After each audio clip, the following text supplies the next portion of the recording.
Lagos, Nigeria's commercial hub, is a home to several once thriving tourist attractions now left in neglect. From the decaying facilities at the Tarkwa Bay to the poorly maintained Lekki Conservative Center and the Lekki Art and Craft Market struggling with bad roads, the city's tourism potential continues to fade.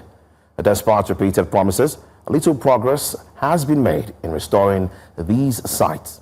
Stakeholders are urging the government to embrace public-private partnerships to revitalize Lagos' cultural landmarks, warning that continued neglect could rob the city of its tourism appeal, heritage, and economic opportunities.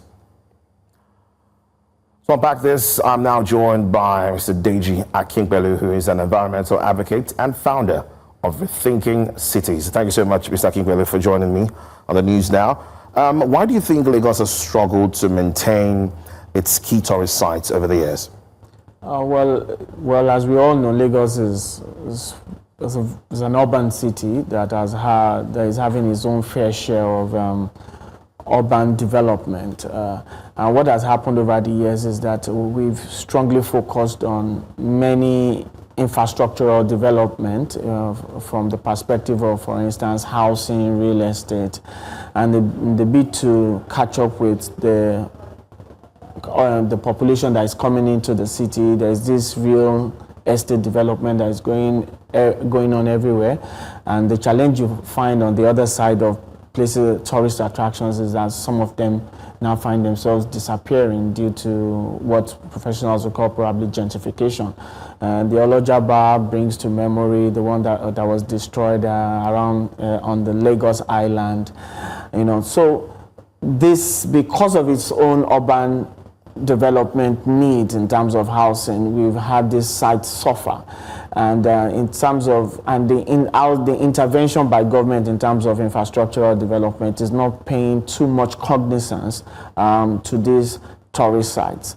Even when some of these projects are done, you discover that it kind of carries a whole lot of exclusion for the cities. Take, for instance, growing up in the city of Lagos, we had beaches that we could go to. Bar Beach was fun as a young person. But where is Bar Beach now? Bar Beach is present day Eco-Atlantic. So also in terms of responding to environmental challenges, some of these places are disappearing, and a whole lot of coastal communities along the lines of in Lagos are being turned to beach houses every day, reducing the access of the people to have access to beaches freely. So the city is getting more and more commercialized, and tourism is suffering on the other side of it. Right. So when we look at the current tourism policies in Lagos, do you think it reflects a long-term vision, or are they merely reactive responses to the public outcry? Well, tourism to me in Lagos should be something that reflects the story of the people, the true identity of what Lagos stands for. You understand? Lagos as a coastal city, Lagos having fishing communities all around is what I call Lagos. Lagos is, you could bring in, there was recently the boat event that happened in Lagos. Yeah, that's good, that's fine. But we have what is cultural to us. We have what is authentic to us. And what is authentic to us is something that reflects in our coastal communities, for instance. And what I don't see us doing is deliberately trying to protect in the plan, whatever plan that we have, is deliberately trying to protect the interest of these coastal communities who tell the story of Lagos, the Egun people, the people from Badagry. You constantly find out that development policy or development agenda strives so much against the interest of this group of people. You've seen recent demolitions happening across the city of Lagos, some for environmental reasons, good enough. But more and more, we've continued to have a whole lot of coastal communities affected by this demolition. So it's a conflict between policy and practice. So you can have in the policy papers that says, okay, to promote the identity of Lagos, but in practice you are you are making things disappear. And particularly for the local artisans. That's the real story of Lagos. Recently, the Lagos Commissioner for Environment was at Mende, Maryland, the cane shop, the cane village there. The people were sent off because of the bridge that is being built around there. Well, you could have challenges there, but resettling them in somewhere, because that has become somewhere that people visit and they buy craft from the city of Lagos and they take abroad and say, oh, I bought this from Lagos. That is disappearing. So it's you marrying that quest and that need for modernization and inclusion, understanding that what makes Lagos tourism what it is its local markets, for instance.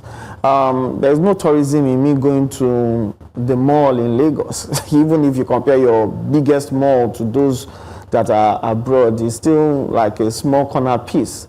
What is indigenous to us and what gives us the true vibe of our lives is our local market.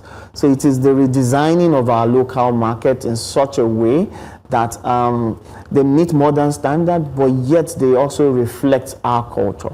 For instance, not that, every move of government tends to wipe out markets around the city.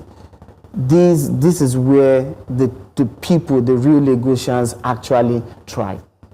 All right, we're going to pause on this conversation, and that's because we're going to take a break right now. When we come back, we still have Mr. Deji Akinpelu here, as we'll be talking about tourism in Lagos. Please stay with us.